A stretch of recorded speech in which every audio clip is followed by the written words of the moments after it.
Hi there, Cosmic Family. My name is Jahli Ali in this incarnation. I am here today to talk about the energies of this next week from July 28th to August 3rd. We are beginning a new month, and well, this week could present, certain challenges. Relationships are going to be very involved, but also could be other situations related to desires. But well, with every challenge, we have also a possibility of generating a very important, in this case, illumination of something that could help us to learn and to consolidate a greater maturity, and also being able to create inner peace in the processes, whatever they are presenting.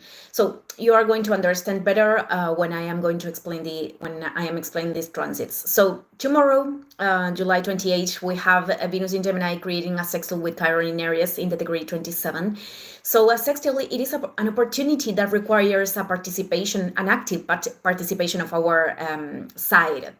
And it is an energy that flows, but we need to activate it. And something very important that we have to take in account it is that Chiron starts its retrogradation on July 30th until January 2nd of 2026. The retrogradation starts in the degree 27 of Aries, and it is going to awaken Chiron in the degree 22nd.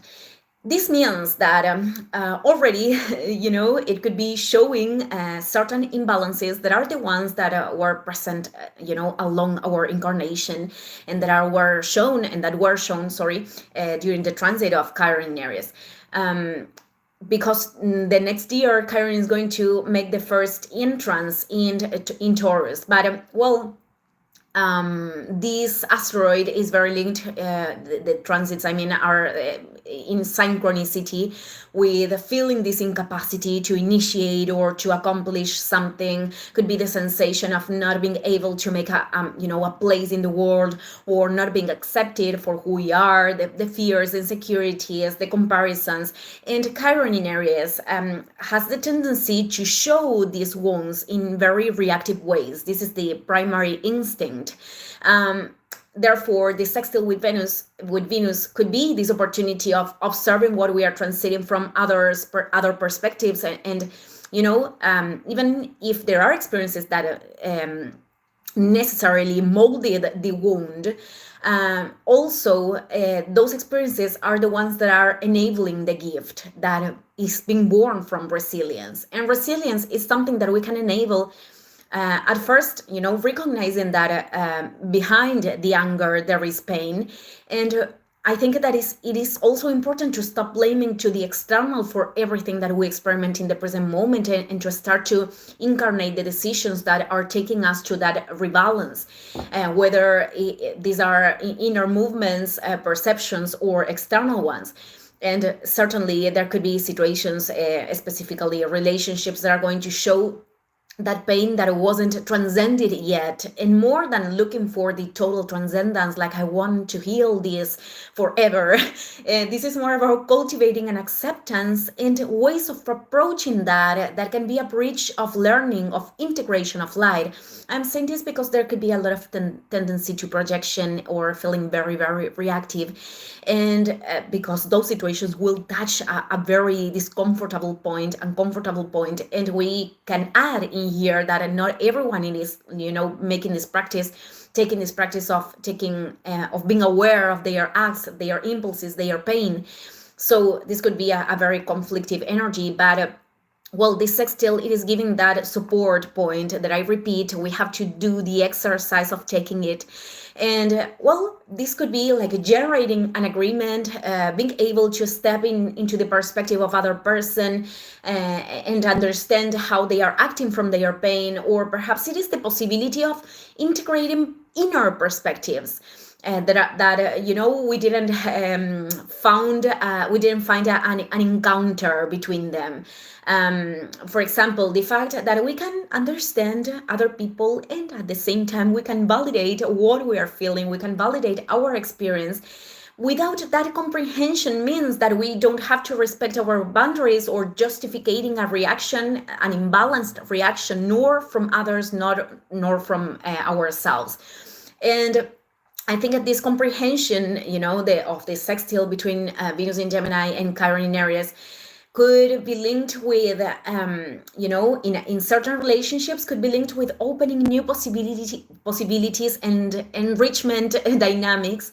But in other relationships, it is about understanding that those possibilities are going to be enabled while we take distance. While we put healthy boundaries. And I am making emphasis in this because on July 31st, Venus enters in Cancer. And at the time that is going to do that, it leaves Gemini, it is going to create squares with Saturn retrograde and Neptune retrograde in Aries. This is something very new for us. And well, Venus in this position desires to establish relationships of great emotional intimacy. Remember that I am not only talking about couples. I'm not only talking about a boyfriend or a girlfriend. This is about the choice of people that could represent that refuge, that home, and also vice versa, as being able to be that for other people, and a space of nutrition, protection, warmness. And well, the same with projects and desires to concrete, because Venus is related to resources, well, they have to symbolize spaces of nutrition and of return to oneself, of finding home in oneself. But in its polarities, when there are a lot of familiar experiences that we didn't integrate from the past, that we have transited, etc., it could be that Venus ends up occupying this role of mother. It doesn't matter if we are talking about men or women. I am referring to the archetype of the mother, of taking care and feeding emotionally or through matter to other people, but not in a reciprocal way, but in a vertical way, which is more linked with a relationship with the mother and the children. And could be also vice versa, having the pretension that other people have to act in a certain way with ourselves, being an expression of our parts that are operating from a childish space. And with Saturn and Neptune retrograde, we are not talking about new situations. Could be different scenarios, but these are experiences that we have experimented before. And Venus in Cancer, it is very common that we are much more connected with memories. In fact, it could be excess of focus in things that we transited before. There is nothing wrong in remembering. The thing is, from which place we are invoking those memories, from which place are being born those perceptions, and how they are impacting our present experience. And well, there could be situations that could present, certain frustration related to relationships, desires of the soul, home, family, that are topics linked with Cancer, because in first place, could be because there are processes that require construction and patience, and we want to go into a speed, which is linked with areas that don't respond to what that doesn't respond to what the soul needs for a true integration of light, or because there could be disillusionment.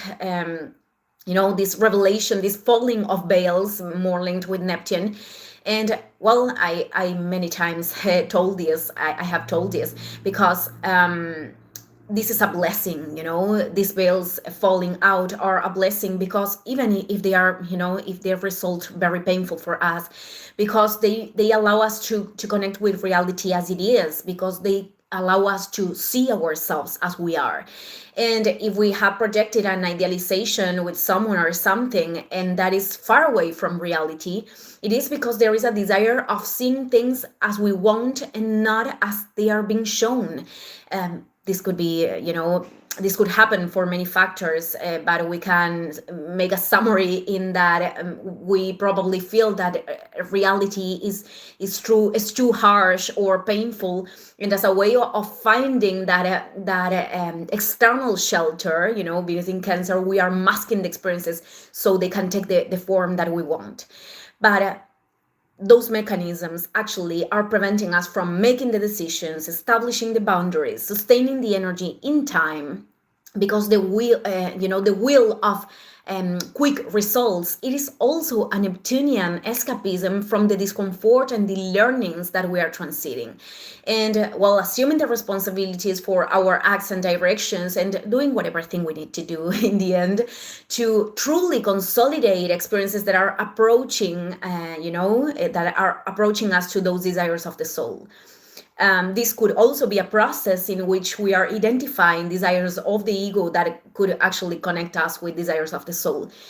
And all of this to put energy, to not put energy from illusions that are being born from our inner wounds, but to put energy in experiences that are materialized, because we could face our own imbalances and we could take actions that are felt in coherence with what we want to create. So if there is this sensation of blockage that is very common with tensions with Saturn, or that everything loses sense, that is very common with Neptune, with tensions with Neptune, we have to remember that the most elevated comprehensions also require patience.